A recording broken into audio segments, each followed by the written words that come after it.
Bagi Rendra, berteman adalah menghimpun energi. Ia bisa berteman dengan orang yang semestinya menjadi musuh atau lawannya.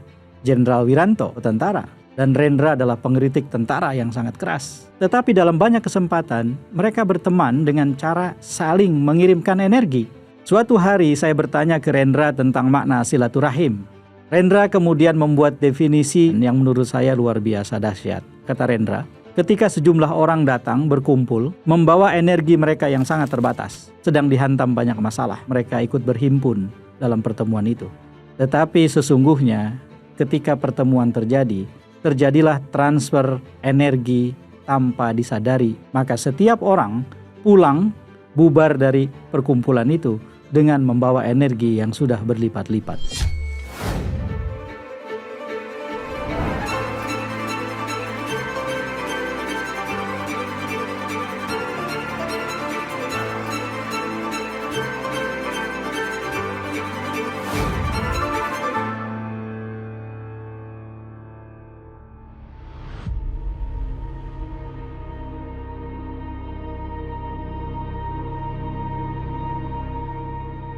Assalamualaikum warahmatullahi wabarakatuh. Kita jumpa lagi dalam Keep Talking, Kang Ep bicara. Saya ingin kembali bicara soal W.S. Rendra untuk yang kedua kali. W.S. Rendra adalah nama besar yang hari-hari ini barangkali tidak banyak diingat, terutama oleh kalangan muda. Dan karena itu, ada perlunya saya menggarisbawahi sejumlah kualitas W.S. Rendra, tempat kita bisa banyak belajar. Sekaligus untuk membuat legenda teater Indonesia modern ini, penyair yang luar biasa, sang burung merak ini tidak terlupakan, tidak tenggelam oleh zaman. Saudara-saudara, saya ingin memulai dengan menceritakan sebuah peristiwa yang sangat mengesankan untuk saya. Juni 2001, tahlilan 40 hari almarhum ayah saya, Raden Marjun, yang wafat 40 hari sebelumnya. Dan di antara hadirin di tahlilan itu, ada dua orang yang akan saya ceritakan, yaitu W.S. Rendra dan Eri Riana Harjapamekas, Direktur Utama PT Timah saat itu.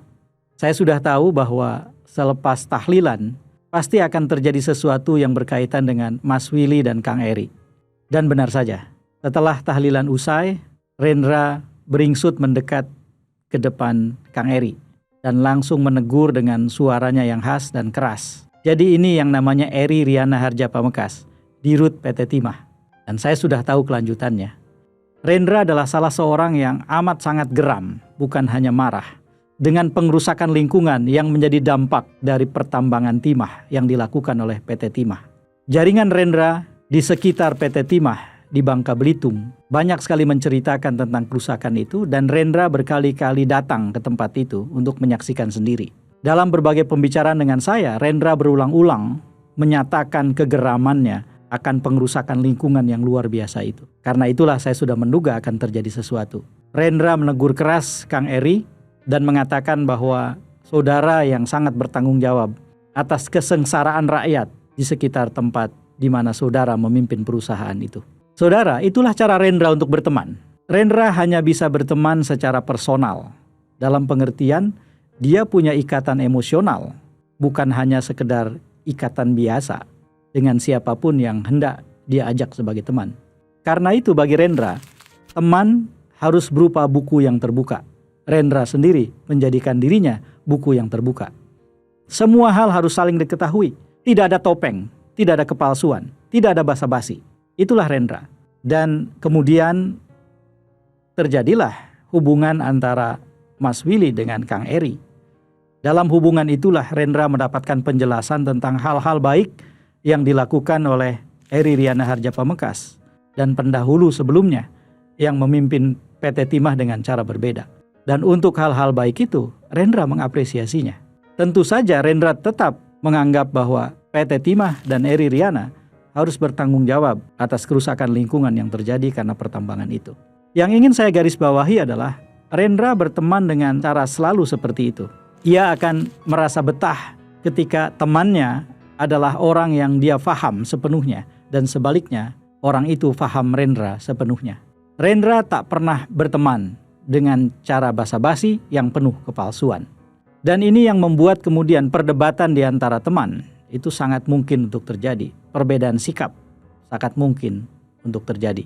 Inilah yang sering saya saksikan dalam 10 tahun terakhir hidup Rendra ketika saya berada di dekatnya. Mas Willy selalu memperlakukan semua orang dengan cara itu. Dan beberapa di antaranya tidak lolos seleksi. Banyak orang yang berhenti pertemanannya dalam tanda kutip dengan Rendra bukan karena Rendra memutuskannya, tetapi karena orang itu tidak siap dengan cara Rendra berteman. Personal sebagai buku yang saling terbuka. Ada sisi lain dari pertemanan Rendra, saudara-saudara, yang juga menurut saya sangat penting. Rendra menganggap berteman itu adalah menghimpun energi. Suatu hari saya bertanya ke Rendra tentang makna silaturahim. Waktu itu saya dan Rendra menggalang apa yang kami sebut sebagai lingkaran persaudaraan pemberdayaan warga negara. Dan salah satu kegiatannya adalah secara sangat rutin, intens, sering, dengan volume tinggi, kami mengadakan diskusi-diskusi publik yang terbuka yang didatangi oleh beragam sekali orang di bengkel teater Rendra di Depok. Dan Rendra berulang-ulang menyebut kata silaturahim dalam setiap pertemuan. Maka saya tanyakanlah kepada Rendra, apa itu silaturahim? Rendra kemudian membuat definisi dari sisi kebudayaan yang menurut saya luar biasa dahsyat. Silaturahim itu adalah sebuah peristiwa, kata Rendra, ketika sejumlah orang datang berkumpul, membawa energi mereka yang sangat terbatas. Mungkin mereka sedang lara, mungkin mereka sedang sedih, sedang dihantam banyak masalah. Mereka sedang galau karena soal-soal hidup sehari-hari yang harus mereka hadapi, harus mereka pecahkan. Mereka membawa energi yang sangat terbatas ketika mereka ikut berhimpun dalam pertemuan itu. Tetapi sesungguhnya ketika pertemuan terjadi, terjadilah transfer energi tanpa disadari oleh setiap orang yang berhimpun. Maka setiap orang pulang, bubar dari perkumpulan itu dengan membawa energi yang sudah berlipat-lipat. Itulah definisi Rendra tentang silaturahim, saudara-saudara. Tetapi itu juga cara Rendra memahami pertemanan. Bagi Rendra, berteman adalah menghimpun energi. Ia misalnya bisa berteman dengan orang yang sepertinya semestinya menjadi musuh atau lawannya, Jenderal Wiranto. Karena Jenderal Wiranto tentara dan Rendra adalah pengkritik tentara yang sangat keras. Dan Rendra sangat tidak suka pejabat tinggi, apalagi kemudian yang sering memanfaatkan institusinya untuk menggunakan kekerasan. Tentara sangat dekat dengan urusan semacam itu. Tetapi dalam banyak kesempatan, mereka berteman dengan cara saling mengirimkan energi dalam pengertian yang sesungguhnya. Ketika Rendra galau, ia bisa menelpon Wiranto. Kurang lebih Rendra mengatakan, Pak Wir, kalau dalam istilah orang sekarang, sosial baterai saya lagi lemah, saya lagi galau. Dan mereka bisa melakukan sesuatu yang sangat unik di antara mereka berdua sebagai teman. Tetapi bukan hanya itu pengertian berbagi energi. Rendra sangat senang menghimpun orang, karena setiap kali terjadi perhimpunan, dia mengaku bahwa energinya bertambah besar. Saya sendiri mengaku bahwa berada di dekat Rendra mendapatkan energi yang sangat besar. Rendra antara lain misalnya mengajarkan kepada saya bahwa menggauli kesusastraan akan membuat sebagai analis politik saya lebih lentur kemanusiaannya. Dan sebaliknya, Rendra mengatakan bergaul dengan analisa-analisa politik membuat pikirannya jadi lebih terstruktur. Energi saling bertukar di antara kami, dan saya merasakan suasana pertemanan yang dahsyat sepanjang 10 tahun terakhir hidupnya Rendra pada saat itu. Saudara, ada soal lain dalam pertemanan Rendra yang menurut saya amat sangat penting. Saya bisa bercerita tentang sebuah musim panas tahun 2001. Pada waktu itu saya sedang berlibur dari sekolah saya di Ohio State University, Columbus, Amerika Serikat. Sekitar 3 bulan saya ada di Indonesia, dikarenakan saya datang awal karena harus pulang, ayah saya sakit dan kemudian meninggal ketika saya masih dalam perjalanan dan belum sampai ke Jakarta. 3 bulan itu kemudian diisi oleh satu peristiwa yang sangat penting. 2 minggu terakhir saya dan Rendra membuat 13 episode talk show atau pamer cakap yang rencananya ingin kami tawarkan ke televisi. Namanya Tamu-Tamu Politik Rendra. Kami berhasil mendatangkan tamu yang tidak main-main. Buya Sapi Ma'arif, Faisal Basri, Gadis Arifia, Anas Urbaningrum yang pada saat itu sedang menjadi anggota KPU kalau saya tidak keliru. Lalu kemudian Salim Said dan lain-lain, termasuk Susilo Bambang Yudhoyono, SBY, yang sedang menjadi Menko Polhukam. Saya menjadi saksi hidup karena saya jadi tamu tetap di setiap pamer cakap itu. Sementara Rendra adalah hostnya. Host yang dalam selingan acara itu sering membacakan puisi-puisi yang tidak pernah dibacakan di depan umum. Sesuatu yang sangat menarik buat saya. Yang ingin saya ceritakan adalah betapa Rendra bisa berbeda pendapat dengan tamunya, tapi sambil tetap merajakan dan memuliakan tamunya. Rendra tidak pernah terlihat tidak sopan ketika tidak sependapat. Dan ini sangat berbeda dengan pembicaraan Rendra sehari-hari ketika tidak ada kamera dan dengan kawannya ia harus bercakap-cakap. Kawan yang saya maksud di sini bisa menteri, bisa jenderal, bisa pejabat-pejabat tinggi, bisa orang-orang dengan ketokohan di bidangnya masing-masing. Dan Rendra bisa dengan gampang mengatakan, saya tidak sepaham dengan saudara, saya tidak di pihak saudara. Saudara tidak boleh berpendapat begitu dan mengaku benar sendiri. Saya tidak sepakat. Dan seterusnya. Itu kalimat-kalimat khas Rendra. Tetapi pada saat yang sama, ia menyampaikannya dengan penuh kesantunan sambil menghargai pendapat orang lain.